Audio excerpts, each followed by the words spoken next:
بسم الله الرحمن الرحيم إن الحمد لله نحمده ونستعينه ونستغفره ونعوذ به ونتوكل عليه ونعوذ بالله من شرور أنفسنا ومن سيئات أعمالنا من يهده الله فلا مضل له ومن يضلله فلا هادي له أشهد أن لا إله إلا الله وأشهد أن محمدا عبده ورسوله يا أيها الذين آمنوا اتقوا الله حق تقاته ولا تموتن إلا وأنتم مسلمون يا أيها الناس اعبدوا ربكم الذي خلقكم من نفس واحدة وخلق منها زوجها وبث منهما رجالا كثيرا ونساء واتقوا الله الذي تساءلون به والأرحام إن الله كان عليكم رقيبا فإن أصدق الحديث كتاب الله وأحسن الهدي هدي محمد صلى الله عليه وسلم وشر الأمور محدثاتها وكل محدثة بدعة وكل بدعة ضلالة وكل ضلالة في النار. அளவற்ற அருளாளனும் நிகரற்ற அன்புடையவனுமாகிய எல்லாம் வல்ல அல்லாஹ் சுப்ஹானஹு வ தஆலாவை போற்றி புகழ்கின்றேன். அல்ஹம்துலில்லாஹ். இறுதி தூதர் இவ்வுலகத்துக்கு வழிகாட்டியாக வந்த எங்கள் பெருமானார் ஸல்லல்லாஹு அலைஹி வஸல்லம் அவர்கள் மீதும் அவர்கள் கொண்டு வந்த தீனை பின்பற்றி வாழ்ந்த அருமை சஹாபாக்கள், தாபீன்கள், தபா தாபீன்கள், மறுமை நாள் வரை இந்த தூய தீனை தூய வடிவிலே பின்பற்றி வாழ்கின்ற ஆண்கள் பெண்கள் அனைவருக்கும் அல்லாஹ் சுப்ஹானஹு வ தஆலாவின் அன்பும் அருளும் உண்டாவதாக என்று பிரார்த்தித்துக் கொள்கின்றேன். ஜும்மாவுடைய கடமை நிறைவேற்றுவதற்காக இங்கு வந்து அமர்ந்திருக்கின்ற அல்லாஹ் சுப்ஹானஹு வ தஆலாவின் நல்லடியார்களே, அன்புள்ள இஸ்லாமிய சகோதரர்களே, எங்களுடைய வாழ்க்கையில் எல்லா சந்தர்ப்பங்களிலும் அல்லாஹ் சுப்ஹானஹு வ தஆலா எங்களுக்கு இட்ட கட்டளைகளை எடுத்து நடக்குமாறும் அவன் விலக்கியவற்றிலிருந்து விலகி எங்களுடைய வாழ்க்கையை நாங்கள் அமைத்துக் கொள்ளுமாறு முதலில் எனக்கும் அப்பால் உங்களுக்கும் நான் வசியத்தையும் நல்லுபதேசம் செய்து கொள்கின்றேன். அன்புள்ள இஸ்லாமிய சகோதரர்களே, அல்லாஹ்வின் நல்லடியார்களே, அல்லாஹ் சுப்ஹானஹு வ தஆலா எங்களுக்கு வழங்கிய ஒரு அற்புதமான பரிசு தான் தொழுகை. தொழுகை என்பது விலை மதிக்க முடியாத ஒரு பொக்கிஷமாக இருக்கிறது. அதனை நாங்கள் முஸ்லிம்கள் என்ற வகையிலே அந்த அல்லாஹ் சுப்ஹானஹு வ தஆலாவை ரப்பாக ஏற்று அவனை வழிபடக்கூடியவர்கள் என்ற வகையிலே முஸ்லிம்களுக்குரிய வெற்றிக்குரிய காரணியாக அவர்கள் வெற்றி அடைவதற்கான வழியாக அல்லாஹ் சுப்ஹானஹு வ தஆலா இந்த தொழுகையை சொல்கின்றார். அது அஃப்லஹல் முஃமினூன் அல்லதீன ஹும் ஃபீ ஸலாத்திஹிம் ஹாஷிஊன். மூமின்கள் வெற்றி பெற்று விட்டார்கள், அவர்கள் தொழுகையிலே ஹுஷூஆக பயபக்தியுடன் அந்த தொழுகையை நிறைவேற்றுவார்கள் என்பதாக அல்லாஹ் சுப்ஹானஹு வ தஆலா சொல்லுகின்றார். இந்த உலகத்திலே வாழுகின்ற போது எங்கள் எல்லோருக்கும் தேவைப்படுவது ஒரு மன மகிழ்ச்சியான மன நிறைவான ஒரு வாழ்வு. இந்த மன நிறைவு மன மகிழ்ச்சி இவற்றை நோக்கித்தான் மனிதனுடைய வாழ்க்கை ஓடிக்கொண்டிருக்கிறது. ஒருவன் ஏழையாகட்டும் அல்லது பணக்காரனாகட்டும், இந்த எந்த தரத்தில் இருந்தாலும் அவனுக்கு இந்த உலகில் தேவைப்படுவது மனமகிழ்ச்சி, நிம்மதி என்ற விடயம் எங்கள் எல்லோருக்கும் தெரிந்த விடயம். அல்லாஹ் சுப்ஹானஹு வ தஆலா இந்த மனமகிழ்ச்சியை, நிம்மதியை அல்லாஹ் சுப்ஹானஹு வ தஆலா இந்த தொழுகையிலே வைத்திருக்கிறான் என்பதை இஸ்லாம் எங்களுக்கு சொல்லி காட்டுகிறது. நாங்கள் பார்க்கின்றோம், இந்த உலகத்திலே வாழுகின்ற போது ஏழை பணக்காரன் என்ற வித்தியாசம் இல்லாமல் எல்லோரும் விரும்பக்கூடிய ஒரு விடயம்தான் மன நிம்மதி. அது யாராக இருந்தாலும் இந்த உலகத்திலே வாழுகின்ற போது நான் நிம்மதியாக வாழ வேண்டும் என்ற ஏக்கம் ஒவ்வொருவருடைய மனதிலும் இருக்கிறது. அது ஏழையாக இருந்தாலும் பணக்காரனாக இருந்தாலும், மாட மாளிகையிலே வாழக்கூடியவனாக இருந்தாலும், சாதாரண குடிசையிலே வாழக்கூடிய ஒரு மனிதனாக இருந்தாலும், அந்த ஆதங்கம், அந்த விருப்பம் ஒவ்வொருவருடைய மனதிலும் இருந்து கொண்டிருக்கிறது. எனவே தான் அல்லாஹ் தஆலா இந்த தொழுகையை அதற்கான ஒரு மார்க்கமாக தந்திருக்கிறார். அல்லாஹ் தஆலாவை ரப்பாக ஏற்றுக்கொண்ட மனிதர்களுக்கு அல்லாஹ் தஆலா இதனை ஒரு நிம்மதியை தேடக்கூடிய ஒரு மார்க்கமாக தொழுகையை கொடுக்கிறார். நாங்கள் பார்க்கின்றோம், இந்த உலகத்திலே வாழ்கின்ற போது பல நபர்கள் இந்த நிம்மதியை தேடி ஓடிக்கொண்டிருக்கிறார்கள். புத்தருடைய வரலாறை நாங்கள் எடுத்து பார்க்கின்ற போது ஒரு மாளிகையிலே வாழ்ந்த ஒரு மனிதர், இளவரசனாக இருந்தவர், நிம்மதியை தேடி போகின்ற அவருடைய பயணம் 29வது வயதிலே ஆரம்பித்து 35வது வயதிலே 6 வருடங்கள் இந்த மன நிம்மதிக்கான போராட்டத்தை தேடி தேடி அந்த மனிதர் கடைசியிலே துறவரம் பூண்ட வரலாறை நாங்கள் காணுகின்றோம்.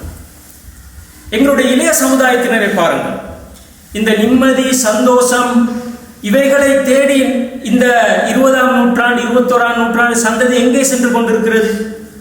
போதையிலும் குடியிலும் வேறு வேறு மியூசிக்குகள் இது போன்ற விடயங்களிலே அவர்கள் கூடுதலாக கவனம் எடுத்துக்கொண்டிருக்கிறார்கள். என்னன்னு சொன்னால், இந்த நிம்மதியை அவர்கள் சில வேளை அதிலே தேட முயற்சிக்கின்றார்கள். எனவே ஒருவருடைய மனமகிழ்ச்சி என்பது அல்லாஹ் சுப்ஹானஹு வ தஆலா ஒரு இறை வழிகாட்டல் என்ற வகையிலே எங்களுக்கு தொழுகையிலே வைத்திருக்கின்றார் என்ற அடிப்படையான வழிகாட்டலை இஸ்லாம் எங்களுக்கு சொல்லித் தருகிறது. அன்புள்ள இஸ்லாமிய சகோதரர்களே, இந்த ஒவ்வொரு வருடமும் 20ஆம் திகதி, மார்ச் 20ஆம் திகதி உலகத்திலே ஒரு கணிப்பீடு ஒன்று செய்யப்படுகிறது. அது என்னன்னு சொன்னால், ஐக்கிய நாடுகள் சபையால் ஒரு கணிப்பீடு செய்யப்படுகிறது.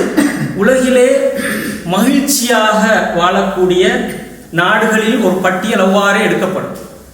இதில் உள்ள உலகத்திலே இருக்கக்கூடிய 193 நாடுகள், 95 நாடுகள், 93 நாடுகள் இந்த இதிலே அவர்கள் பங்கேற்று இந்த மகிழ்ச்சியாக இருக்கக்கூடிய நாடுகளில் ஒரு பட்டியல் எடுப்பார்.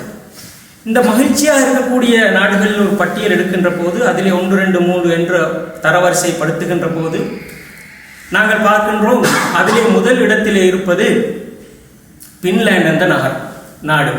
பின்லாந்து என்ற நாடு தான் அந்த மகிழ்ச்சியாக இருக்கக்கூடிய நாடுகளின் பட்டியலே முதலிடத்தில் இருக்கிறது. கடந்த வாரம் நான் ஒரு சகோதரரை சந்தித்தேன். அவரோடு நான் கழிச்சு கொண்டு வர நேரத்தில் அவர் பின்லாண்டிலிருந்து வந்தேன்னு சொல்லி சொன்னார். அப்போ எனக்கு பட்டுச்சு, ஒரு முக்கியமான நாட்டிலேருந்து வந்திருக்கிறாரு, சந்தோஷமாக இருக்கக்கூடிய மக்கள் நிறைந்த ஒரு நாட்டிலிருந்து வந்திருக்கிறாரு. எனவே உங்களோட நாட்டின் நிலைமை எப்படி, உங்களோட நாட்டை பற்றி சொல்கிறாரு, இப்படி சொல்கிறாங்க, சந்தோஷமாக இருக்கின்ற நாடு, மக்கள் மகிழ்ச்சியாக இருக்கின்ற நாடு என்று சொல்கிறாங்களே, எப்படி இருக்குன்னு சொல்லி கேட்குற நேரம் அவர் சொன்னார், தரவுண்டா அப்படித்தான் இருக்குது, தரவுகளில் அப்படித்தான் இருக்குது. ஆனால் மக்களுடைய வாழ்க்கை நிலையை பார்க்கின்ற போது அதிகமாக தற்கொலை செய்யக்கூடிய நாடுகளில் ஒன்றாக பின்லாந்து இருக்குதுன்னு சொல்லி சொல்கிறார். அப்போ இந்த நிம்மதி என்று சொல்கிறது நாங்கள் வெறுமனே நாங்கள் தேடிக்கொண்டு போகிற அந்த பணம் அல்லது அந்தஸ்து இவைகளின் பின்னால் ஓடக்கூடிய ஒரு விடயம் அல்ல என்பதை அல்லாஹு தஆலா எங்களுக்கு அல் குர்ஆனின் மூலமாக சொல்லி காட்டுகின்றார். அன்புள்ள இஸ்லாமிய சகோதரர்களே, அல்லாஹ்வின் நல்லடியார்களே, அலா பி திக்ரில்லாஹி தத்மஇன்னுல் குலூப் என்பதாக அல்லாஹு தஆலா சொல்லுகின்றார். அல்லாஹு தஆலாவை திக்ர் செய்வதனூடாக, தொழுகையினூடாக உங்களுக்கு மன நிம்மதியை அல்லாஹு தஆலா தருகின்றான் என்ற விடயத்தை எங்களுக்கு இஸ்லாம் சொல்லி காட்டுகிறது. நிம்மதி உங்கள் சாய்ஸ் என்று நாங்கள் சொல்லக்கூடிய மாதிரி நாங்கள் எங்களுடைய சாய்ஸ்களின் அடிப்படையில் எங்களுடைய நிம்மதியை தேட முடியாது என்ற விடயத்தை இஸ்லாம் எங்களுக்கு சொல்லி காட்டுகிறது. அன்புள்ள இஸ்லாமிய சகோதரர்களே, அந்த வகையிலே தான் தொழுகை என்பது ஒரு பிரதானமான விடயம். எங்களுடைய மன மகிழ்ச்சிக்கும் மன நிம்மதிக்கும் இஸ்லாம் காட்டுகின்ற ஒரு அடிப்படையான வழிகாட்டலாக இருக்கிறது. அண்ணன் நபி ஸல்லல்லாஹு அலைஹி வஸல்லம் அவர்களுடைய வரலாற்றை நாங்கள் எடுத்து பார்க்கின்ற போது அவர்களுக்கு இந்த தொழுகை கடமையாக வழங்கப்படுவதற்கு முன்னால் எவ்வாறான ஒரு நிலைமையிலே அவருக்கு இந்த தொழுகை வழங்கப்பட்டது என்ற விடயத்தை நாங்கள் வரலாற்று ரீதியாக பார்க்கின்ற போது எங்களுக்கு இந்த தொழுகை எவ்வளவு ஒரு மனிதனுக்கு மனமகிழ்ச்சிக்கும் அவனுடைய நிம்மதிக்கும் வழிகாட்டுகிறது என்பதை புரிந்து கொள்ள லேசாக இருக்கும். ரசூல் ஸல்லல்லாஹு அலைஹி வஸல்லம் அவர்கள் அவரை தூதராக, தன்னுடைய அடியானாக அல்லாஹு தஆலா தெரிவு செய்து தாவாவை, மக்களை இஸ்லாத்தின் பால் அழைக்கின்ற அந்த பணியை அவர்களுக்கு அல்லாஹு தஆலா பொறுப்பு சாட்டுகின்றார். மக்காவிலே ஆரம்பித்த அவர்களுடைய இந்த பணி, அவர்கள் இஸ்லாத்தின் பால் மக்களை அழைக்கிறார்கள். அந்த அழைக்கின்ற பாதையிலே அவர் கடுமையான எதிர்ப்புகளை சந்திக்கின்றார். கடுமையான இன்னல்களுக்கு அவர்கள் முகம் கொடுக்கின்றார்கள். இவ்வாறு கட்டம் கட்டமாக ரசூல் ஸல்லல்லாஹு அலைஹி வஸல்லம் மெதுவாக தங்களுடைய பணியை செய்து கொண்டிருக்கின்ற காலப்பகுதியிலே ரசூலுல்லாஹ்வுக்கு எந்த நேரமும் அருகில் இருந்து உறுதுணையாக நின்ற அவருடைய அன்புக்குரிய மனைவி ஹதீஜா ரலியல்லாஹு அன்ஹா அவர்கள் வஃபாத் ஆகின்றார். அவர்களுக்கு எந்த நேரமும் கஷ்டம் ஒன்று வருகின்ற போது, சங்கடம் ஒன்று வருகின்ற போது, எந்த நேரம் அவர்களுக்கு பின்னால் இருந்து அவர்களுக்கு ஆறுதல் படுத்தக்கூடிய ஒரு நபராக அவருடைய மனைவி இருந்தார்.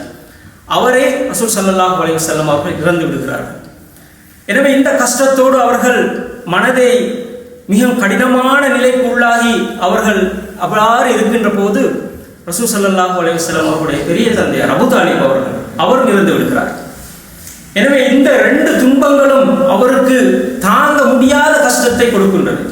அவருடைய உள்ளம் புண்ணாக அவர்கள் அதிலே புண்பட்டவர்களாக ரசூல் ஸல்லல்லாஹு அலைஹி வஸல்லம் அவர்கள் இருக்கின்றார்கள். அபூ தாலிப் அவர்கள் ரசூல் ஸல்லல்லாஹு அலைஹி வஸல்லம் அவர்களுக்கு எந்த அளவுக்கு அரணாக இருந்தார்கள் என்று சொன்னால், ரசூல் ஸல்லல்லாஹு அலைஹி வஸல்லம் அவர்களை கொலை செய்வதற்கு காஃபிர்கள் முயன்ற போதெல்லாம் அவரை காக்கின்ற ஒரு கேடயமாக அபூ தாலிப் அவர்கள் இருந்தார்கள். அவர்களின் காரணமாகத்தான் ரசூல் ஸல்லல்லாஹு அலைஹி வஸல்லம் அவர்கள் பாதுகாக்கப்பட்டதாக வரலாறுகள் சொல்லுகின்றன. எந்த அளவுக்கு என்று சொன்னால், ரசூல் ஸல்லல்லாஹு அலைஹி வஸல்லம் அவருடைய வீட்டை சூழ காஃபிர்கள் வாளை உருவிக்கொண்டு அவர்களை கொலை செய்வதற்காக முயற்சித்துக் கொண்டிருந்த சந்தர்ப்பத்திலே அபூ தாலிப் அவர்கள் தன்னுடைய அருமை மைந்தனார் அலி ரலியல்லாஹு அன்ஹு அவர்களை அவருடைய கட்டிலிலே, ரசூல் ஸல்லல்லாஹு அலைஹி வஸல்லம் அவருடைய கட்டிலிலே படுக்க வைத்து ரசூலுல்லாஹ் தான் படுக்கிறார் என்பதை காஃபிர்களுக்கு காட்டுவதற்காக தன்னுடைய மகனை படுக்க வைத்தார். ஒரு சிறிய தப்பினால் ரசூல் ஸல்லல்லாஹு அலைஹி வஸல்லம் என்று நினைத்து காஃபிர்கள் வாளை ஓங்கி இருந்தால் அலி ரலியல்லாஹு அன்ஹு அவர்கள் அந்த இடத்திலே ஷஹீதாக இருப்பார். அந்த அளவுக்கு ரசூல் ஸல்லல்லாஹு அலைஹி வஸல்லம் அவர்களுக்கு எந்த நேரம் உறுதுணையாக இருந்த அபூ தாலிப் அவர்கள் இறந்து விடுகின்றார்கள். அந்த கவலை ரசூல் ஸல்லல்லாஹு அலைஹி வஸல்லம் அவர்களை வாட்டுகிறது. அதே போன்று ரசூல் ஸல்லல்லாஹு அலைஹி வஸல்லம் அவர்கள் இந்த தவா பணியிலே இந்த இரண்டு பேரையும் இழந்ததன் காரணமாக அவர்களுக்கு மக்காவிலே பாதுகாப்பு இல்லாமல் போகிறது. ரசூல் ஸல்லல்லாஹு அலைஹி வஸல்லம் அவர்கள் புதிய இடத்தை தேடுகிறார்கள். புதிய இடத்தை தேடி தாயிஃபுக்கு செல்கிறார்கள். தாயிஃபுக்கு செல்கின்ற போது ரசூல் ஸல்லல்லாஹு அலைஹி வஸல்லம் அவர்களுக்கு வரவேற்பு கிடைக்கவில்லை. அங்கேயும் அவர்கள் என்ன நடக்கிறது, அவர்களை கற்களால் அடிக்கிறார்கள். ரசூல் ஸல்லல்லாஹு அலைஹி வஸல்லம் அவர்களுக்கு தூஷணத்தால் ஏசுகிறார்கள், மடேன் என்று சொல்கிறார்கள், அவரை பைத்தியக்காரன் என்று சொல்கிறார்கள், சிறுவர்களை கொண்டு அவர்களை கல்லால் அடிக்க வைக்கிறார்கள். ரசூல் ஸல்லல்லாஹு அலைஹி வஸல்லம் இப்போது மக்காவுக்கு திரும்பி செல்ல முடியாத நிலை, தாயிஃபிலும் வந்த இடத்திலும் நிற்க முடியாத நிலையிலே ரசூல் ஸல்லல்லாஹு அலைஹி வஸல்லம் அவர்கள் ஒரு தனியாருடைய தோட்டத்திலே புகுந்து தன்னுடைய உயிரை பாதுகாத்துக் கொள்கிறார். இவ்வாறு கடினமான ஒரு நேரம். அதே போல ரசூல் ஸல்லல்லாஹு அலைஹி வஸல்லம் அவருடைய அந்த தீனை பின்பற்றி இஸ்லாத்தை ஏற்றுக்கொண்ட சஹாபாக்கள் அவர்களுக்கும் பாதுகாப்பு இல்லாமல் போய்விடுகிறது. அவர்களை நல்ல வழியிலே அழைத்த ரசூலுல்லாஹ்க்கே பாதுகாப்பு இல்லாது இருக்கின்றது என்ற நேரத்திலே அவர்களுக்கு எங்கே பாதுகாப்பு இருக்க போகிறது? அவர்கள் என்ன செய்கின்றார்கள்? மக்காவிலிருந்து ஹிஜ்ரத் செய்கிறார்கள், அபிசீனியாவுக்கு ஹிஜ்ரத் செய்கிறார்கள். எனவே இவ்வாறான ஒரு சிச்சுவேஷன்ல, இவ்வாறான ஒரு நிலைமைக்கு தான் அல்லாஹ் சுப்ஹானஹு வ தஆலா ரசூல் ஸல்லல்லாஹு அலைஹி வஸல்லம் அவர்களை தன்னுடைய அர்ஷின் அருகாமைக்கு அழைத்து, அந்த மிராஜுடைய பயணத்திலே தன்னுடைய அர்ஷிக்கு அருகாமையிலே அழைத்து ரசூல் ஸல்லல்லாஹு அலைஹி வஸல்லம் அவர்களை ஆசுவாசப்படுத்துவதற்காக, அவருக்கு மன நிம்மதியை கொடுப்பதற்காக, அவருடைய உள்ளம் புண்பட்ட அந்த நிலையிலே அதற்கு மருந்தாக ரசூல் ஸல்லல்லாஹு அலைஹி வஸல்லம் அவர்களுக்கு அல்லாஹ் தஆலா தொழுகையை பரிசாக கொடுக்கின்றார். எனவே இந்த ஒரு பின்னணியிலே தான் எங்களுக்கு தொழுகை எங்களுடைய மன நிம்மதிக்கு ஒரு வழிகாட்டியாக அல்லாஹ் சுப்ஹானஹு வ தஆலா இந்த தொழுகையை தருகின்றார். எனவே அன்புள்ள இஸ்லாமிய சகோதரர்களை நாங்கள் பார்க்கின்றோம், அல்லாஹ்வின் தூதர் ஸல்லல்லாஹு அலைஹி வஸல்லம் அவர்கள் சொல்கிறார்கள், வஜுஇலத் குர்ரத்து ஐனி ஃபிஸ் ஸலாஹ், எனது கண்களின் குளிர்ச்சியும் மன நிம்மதியும் இந்த தொழுகையிலே வைத்திருக்கின்றான் என்பதாக அல்லாஹ்வின் தூதர் ஸல்லல்லாஹு அலைஹி வஸல்லம் அவர்கள் சொல்கிறார்கள். அல்லாஹ் தூதர் அவர்கள் பிலால் ரலியல்லாஹு அன்ஹு அவர்களை தொழுகைக்காக அழைக்கக்கூடிய நபராக நியமித்தார்கள். அவர்களை காணுகின்ற போதெல்லாம், பிலாலே, எனக்கு நீங்கள் தொழுகையின் மூலம் எங்களுக்கு மன நிம்மதியையும் மன அமைதியையும் அளிப்பீராக என்று அவரை ஆர்வமூட்டக்கூடியவராக ரசூல் ஸல்லல்லாஹு அலைஹி வஸல்லம் அவர்கள் இருந்திருக்கிறார்கள். அந்த அளவுக்கு தொழுகை என்பது ஒரு அடிப்படையான எங்களுடைய மனமகிழ்ச்சிக்கான, எங்களுடைய மன நிம்மதிக்கான ஒரு வழிகாட்டியாக இஸ்லாம் எங்களுக்கு சொல்லி காட்டுகிறது. அன்புள்ள இஸ்லாமிய சகோதரர்களே, இந்த அடிப்படையிலே தான் நாங்கள் ஒவ்வொருவரும் 5 வேளைகள் தொழுது வருகின்றோம். எனவே ஒரு தொழக்கூடிய ஒரு மனிதன், நிம்மதியை தேடக்கூடிய ஒரு மனிதன் வேறு வழிகளிலே அந்த நிம்மதியை தேட முடியாது. சரியாக தொழக்கூடிய ஒரு மனிதன், தொழுகையிலே மன நிம்மதியையும் மகிழ்ச்சியையும் பெறக்கூடிய ஒரு மனிதன் வேறொரு நிலையினூடாக, வேறொரு வழியினூடாக, அல்லாஹ் சுப்ஹானஹு வ தஆலா விரும்பாத, அவனுடைய தூதர் வழிகாட்டாத ஒரு முயற்சியினூடாக அந்த மகிழ்ச்சியை அவனுக்கு பெற்றுக்கொள்ள முடியாது. அல்லாஹ்வின் தூதரிடத்திலே ஒரு மனிதரை பற்றி சொல்லப்படுகின்றது. அந்த மனிதரை பற்றி சொல்லுகின்ற போது, அவர் இரவு முழுக்க தொழுகிறார். காலையில் எழுந்ததும் அவருடைய வலிமையான தொழிலுக்கு சென்று விடுகிறார். அந்த மனிதரை பற்றி சொல்லப்பட்டது. அந்த மனிதர் அவருடைய வலிமையான தொழில் என்னவென்று சொன்னால், காலையில் எழுந்தோன்னே களவெடுக்க போறது. காலையில் எழுந்தோன்னே களவெடுக்க போறது தான் அவருடைய வேலை. ஆனால் இரவைக்கு அவர் தொழக்கூடிய மனிதராக இருந்தால், இந்த மனிதரை பற்றி அல்லாஹ்வின் தூதரிடத்திலே சொல்லப்பட்டது. அப்போது அல்லாஹ்வின் தூதர் அவர்கள் சொல்கிறார்கள், அந்த மனிதனிடத்திலே இருக்கின்ற அந்த தொழுகை இருக்கின்றதே, அது அவனை மாற்றிவிடும். அந்த தொழுகையால் அந்த மனிதன் மாறிவிடுவான். அதற்காக சிறிது காலம் எடுக்கும் என்ற விடயத்தை ரசூல் ஸல்லல்லாஹு அலைஹி வஸல்லம் அவர்கள் சொல்லி காட்டுகின்றார். எனவே ஒரு மனிதன் மன நிம்மதியை தேடப் போகின்ற போது அவன் வேறு வழிகளிலே இதற்கான முயற்சிகளை மேற்கொண்டாலும் அதற்கான உண்மையான மன நிம்மதியும் மகிழ்ச்சியும் எங்களுக்கு அதிலே கிடைக்க மாட்டாது. இந்த தொழுகையின் ஊடாக மாத்திரம்தான் அல்லாஹ் சுப்ஹானஹு வ தஆலா இதிலே வைத்திருக்கின்றான். இன்றைய சமூகத்திலே நாங்கள், எமது சமுதாயத்திலே நாங்கள் இந்த குறைபாடை நாங்கள் காணுகின்றோம். நிறைய பேர் தொழக்கூடியவர்களாக இருக்கின்றார்கள். நிறைய பள்ளி வாயில்கள் வந்திருக்கின்றன. நிறைய பள்ளி வாயில்கள் ஒவ்வொரு மூலை முடுக்கிலும் தோன்றி இருக்கிறது. தொழக்கூடிய மனிதர்களின் எண்ணிக்கை கூடியிருக்கிறது. ஆனால் சமூக சீர்கேடுகளும் சமூகத்திலே நாங்கள் காணுகின்ற பல்வேறு பாவங்களும் எங்கள் சமூகத்தின் மத்தியிலே இருக்கின்றன. எனவே தொழக்கூடிய மனிதர்களாக இருந்தாலும் நாங்கள் இந்த மன நிம்மதியையும் மகிழ்ச்சியையும் தேடுவதற்காக நாங்கள் வேறு இஸ்லாத்துக்கு புறம்பான வழிகளிலே நாங்கள் அதற்காக முயற்சிகளை மேற்கொண்டு கொண்டு இருக்கின்றோம். முயற்சிகளை அதற்காக மேற்கொள்கின்றோம்.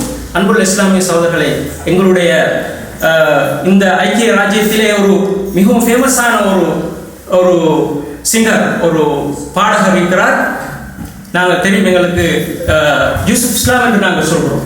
அவருடைய வரலாறை எடுத்து பார்க்கின்ற போது அவர் ஒரு முறை சொல்கிறார், கெட் ஸ்டீவன் சொல்லி எல்லாரும் சொல்லுவாங்க, அந்த நேரம் சரியான ஃபேமஸ்.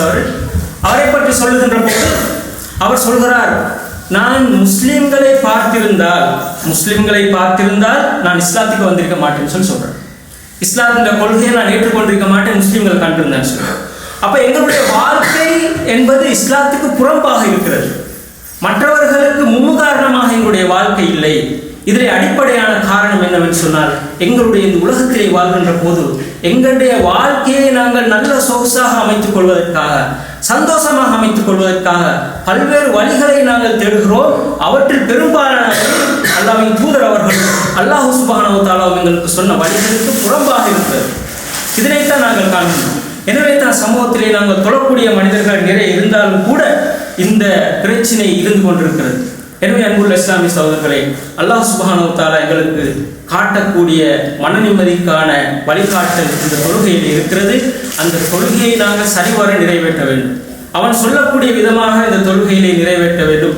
அந்த தொழுகை எங்களுக்கு வழிகாட்டலாக அமைய வேண்டும். எங்களுடைய வாழ்க்கையை அமைத்துக் கொள்வது அல்லாஹ் சுப்ஹானஹு வ தஆலா அந்த வாய்ப்பை எங்களுக்கு தர வேண்டும். நாங்கள் எங்களுடைய தொழுகையிலும் அந்த துஆவை நாங்கள் அல்லாஹ் சுப்ஹானஹு வ தஆலா இடத்திலே கேட்க வேண்டும். அல்லாஹ் சுப்ஹானஹு வ தஆலா எனக்கும் உங்களுக்கும் அந்த அருளை தருவானாக. வாஹிர தஅவானா அல்ஹம்துலில்லாஹி ரப்பில் ஆலமீன்.